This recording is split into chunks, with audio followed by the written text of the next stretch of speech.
తిరుపతిలోని రుయా ప్రభుత్వ ఆసుపత్రిలో శానిటేషన్ సేవలను నిర్వహిస్తున్న Padmavati facility management services company అన్యాయంగా తొలగించిన కార్మికులను తిరిగి విధుల్లోకి తీసుకోవాలని డిమాండ్ చేస్తూ సిఐటియు ఆధ్వర్యంలో నేడు రుయా ఆసుపత్రి వద్ద ధర్నా కార్యక్రమం నిర్వహించారు.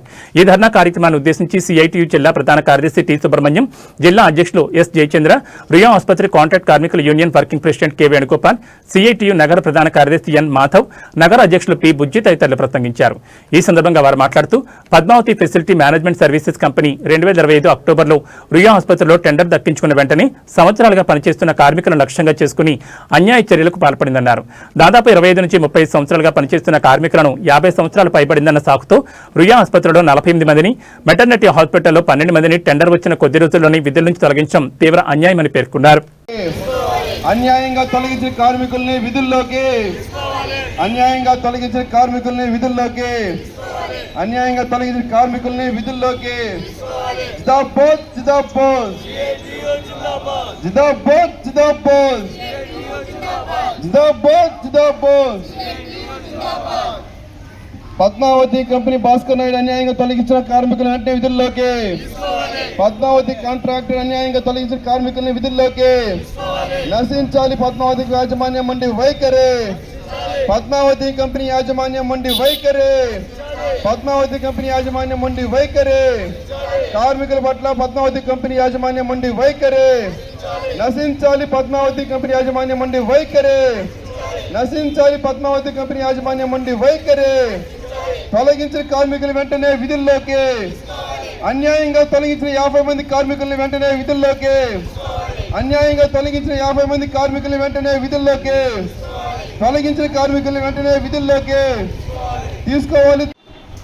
ముఖ్యమంత్రి చంద్రబాబు నాయుడు క్లాస్మేట్ అని చెప్పుకునేటటువంటి పద్మావతి కంపెనీ యజమాని భాస్కర్ నాయుడు గారు ప్రభుత్వం ఒక రకమైనటువంటి విధానాన్ని పాటిస్తే ఈయన ఇంకొక రకమైన విధానాన్ని పాటిస్తూ రుయా హాస్పిటల్లో గత సంవత్సరం టెండర్ పద్ధతిలో కంపెనీని దక్కించుకున్న ఆయన రుయా హాస్పిటల్లో టెండర్ దక్కించుకున్న తర్వాత వచ్చి రాగానే దాదాపు 25 నుంచి 30 సంవత్సరాల వరకు పనిచేసినటువంటి కార్మికుల్ని 50 సంవత్సరాలు నిండినటువంటి సాగుతో 48 మందిని విధుల్లో తొలగించారు.